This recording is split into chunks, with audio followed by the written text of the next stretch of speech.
Welcome to the 700 Club. You've probably read about it, but it's there. Is discrimination in the digital age. Conservatives are being suspended, filtered, and banned across what's called social media. And now the White House is fighting back against big tech.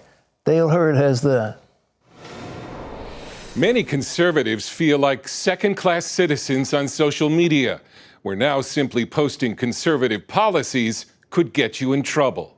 Facebook last week suspended conservative Candace Owens after she posted that liberal policies were harmful to the black family. Facing an outcry, Facebook claimed the suspension was a mistake. Twitter suspended Heritage Foundation media director Greg Scott for so-called hateful conduct after simply tweeting to a transgender athlete the physical differences between men and women. Conservative actor James Woods, with 2 million Twitter followers, left the platform altogether after Twitter suspended him for this tweet that quoted Ralph Waldo Emerson.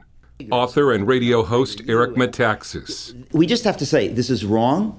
This is fundamentally un-American, and it must be addressed. It will undermine our voting process. It will undermine self-government. It's already doing that. When you control information, you control everything. A new study published by the left-wing Columbia Journalism Review confirmed that search giant Google skews heavily liberal in its search results. Only one conservative news source popped up in Google's top 20, Fox News.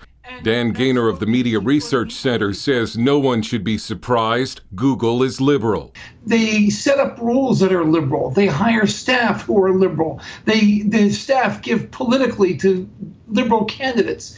And then when you appeal, you have to talk to the liberal staff. And, it's just sort of, we're boxed in on all sides. A Project Veritas undercover investigation found the same anti-conservative attitudes at Twitter. Pretty sure every single employee at Twitter hates Trump. And when companies like Facebook start deciding who is allowed to have free speech, this First Amendment lawyer says we should all be concerned. Facebook gets content moderation wrong all the time. They take down speech that most reasonable people think shouldn't be taken down, and they leave up other speech that a lot of people think should be taken down. President Trump has taken notice, setting up an online tool for reporting censorship on social media. The White House has also refused to sign on to a new global compact to monitor online speech in what some call a worldwide attempt to censor conservatives. Dale Hurd, CBN News. Tell you more about the problem online censorship is Mark Weiner. He's the president of Strategic Media 21, a social media marketing company. And Mark, thanks for being with us. Glad to see you. Pat, thanks for having me on. All right, who do you represent? Who are your clients? You've got a bunch of them. Well, we have a number of clients, many of them who are social conservatives, many of whom are religious, and others are just in the secular arena. All right, well, what's happened? You dealt with Facebook and Google. What are they doing to your clients? Well, what's interesting, they don't think they're being unfair or discriminatory. They don't wake up in the morning saying, gee, we're anti-conservative. They wake up thinking things like there are 58 different genders, for example. That's one of their policies. So they just look at people who are religious and say, gee, you just have 2 genders. You must be discriminating against the other 56. So I don't think they're being unfair. What do you mean by 58 genders? What kind of, I thought there's only 2, male and female.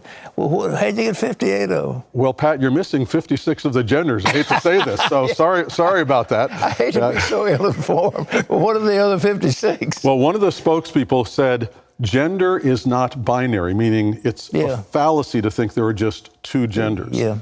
So what happens is if you have that opinion in America, it's a free country, you can have that. The challenge now is that you have just 2 or 3 companies who control the social media, and if they then start saying you're being discriminatory if you think there are only 2, that's where the problem starts. Well, give me an example of one of your clients who's been discriminated against, will you? Well, this isn't specifically our client, but I'll give you an example of Franklin Graham, who took a stand. He was banned from one of the platforms for a day for saying something which he had said 2 years before about a transgender bathroom bill. And in his case, he had the guts to come back after the day, and he reposted the same post along with an explanation of why he thought that was fair. But the challenge is that many people don't have that kind of fortitude to come back and keep fighting. Well, how do these algorithms work? I mean, Google is run by a bunch of geniuses. The guys who started it, Sergey Brin and others, they're incredibly smart. What are these algorithms that keep people on and take them off? Yeah, Pat, an algorithm is just a fancy word for a computer program. That's it. That's it. So it sounds very sort of, space age, but it's a computer program. What happens is that an average person may get, let's say, 100 or 200 people they're following. Each of them puts out a couple of posts a day. So you would think that you would get 100 or 200 pieces of content a day. What the computer systems do is they pick maybe 20 or 30 of those pieces of content to give to you, and they filter out the other 170. So you never even knew those other 170 were there. So the computer is controlling what you see. Well, again, give me a specific. You talked about Franklin Graham, but I'm sure you've got some horror stories. Give me one of them. Somebody, your client or somebody else's client. Well, for example, the one that was just mentioned online, Candace Owens, All right. African-American, made a statement that was then viewed as discriminatory, and they found a clip which showed that she's number 23 on the list of people that are viewed as potential hate speech people. So she was taken off for a week, and she was simply expressing a point of view. If you or I read that statement, we wouldn't think there was anything there that was hateful. She's an African American, and she was deemed as having committed hate speech until she protested. And they took her off? They took her off, and the warning that's implicit is you better start speaking more mildly or not address certain topics, or this ban could become permanent. So about 2 weeks ago, they banned 7 people permanently, and this is a lifetime ban, meaning you don't get to come back on, you don't get to repent or change your ways for saying certain things. Who are some of them? Well, some of them are people that you or I might not agree with. Right. Alex Jones was one with the site InfoWars. There were some of the other people who were on there that, again, maybe you or I might not agree with everything they say, but you would think in a country that honors freedom of speech, they would still be allowed to say it, and then people can follow or not follow. Well, in politics, for example, it'd be terrible if a candidate's speech was being censored so that he couldn't reach the public. I mean, that would be a total denial of our democratic processes. Pat, it would, but we're getting very close to that. What happens is that people who are banned get the headlines. So you say, oh, this person was banned. But what the social media companies have is a far more subtle tool, which is they simply dial down the number of people who get your message. So you think you're sending your message to 1 million people. If they don't like the message, they'll send it to a much smaller number, and there's nothing you can do or control that. They have that authority that they can determine how many people see your message. They can dial it down. Is that the way it works? Absolutely. And they do this with individuals, too. They're not necessarily being discriminatory, but let's say you have 300 people that follow you, and you're a mom, and you send out a picture of your little baby daughter, and 10 friends come back and say, isn't that daughter cute? You might think the other 290 don't think she's cute, but what actually happened is they never sent your message to 290 people, and you don't know. They don't tell you how many they send it to. There needs to be legislation. I hate the government to get involved in anything, but it does seem like these organizations have grown too powerful. They really have, and they dominate. Who would have thought that something that began in a college dorm, Facebook, would become as powerful as it is? Oh, Pat, you're right. 30 or 40 years ago, you might have had hundreds of TV stations and newspapers and radio stations. No one dominated. Now you have basically 2 or 3 companies started in Silicon Valley, where I'm from, and they have absolute control, very little regulation, and that's why you're seeing calls for regulation or breaking them up, because there's a lot of power concentrated in one place, even if they do things perfectly. Well, do you think there's going to be some move? I mean, you think, of course, Trump is coming out against what's being done. How about Congress? Congress is, well, the Democrats probably like it. Well, what's actually interesting is you're getting pressure both from the left and from the right. So Elizabeth Warren and Joe Biden are coming out saying maybe break up these, call them monopolies. Ted Cruz is calling for hearings. So you actually have a world where left and right may be agreeing on something, which is there's too much power there.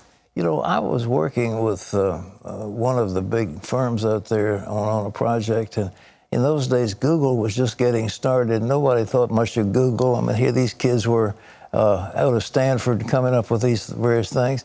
It has grown so powerful in terms of media. I mean, if, for example, our university, if we buy media, we always go to Google or some of these others to get our message out. It's very important. You have to. There's basically Google, Facebook, maybe Twitter. There are 2 or 3 places that control the media landscape and control what you and I see. And by control, it really is true.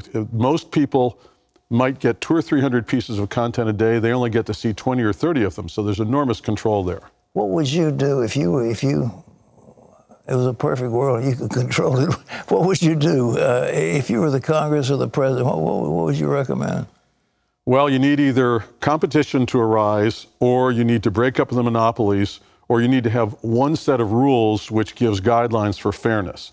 And fairness would say that whether you're Pat Robertson or whether you're a liberal commentator, you both have the same right to say the same thing and have that enshrined in the law. And right now, there are none of those 3 things. What do you think, last question, what do you think impact they're going to have on the election? You know, Trump's guy used Facebook in a brilliant way to win the election for him. I mean, you know, he didn't spend a lot of money on paid media, but he had, you know, the manipulation of Facebook. What do you think is going to be done for this next election? Pat, it's anybody's guess. Yeah. It's anybody's guess. This last time around, Trump did a fabulous job on Facebook, and people blamed it, saying it was Russians. He just did a fabulous job. Yeah. This next time around, it may be a lot tougher for them to get their word out. We will have to see.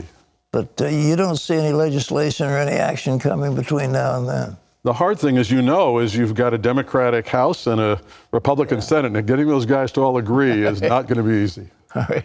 Well, Mark, thank you for being with us.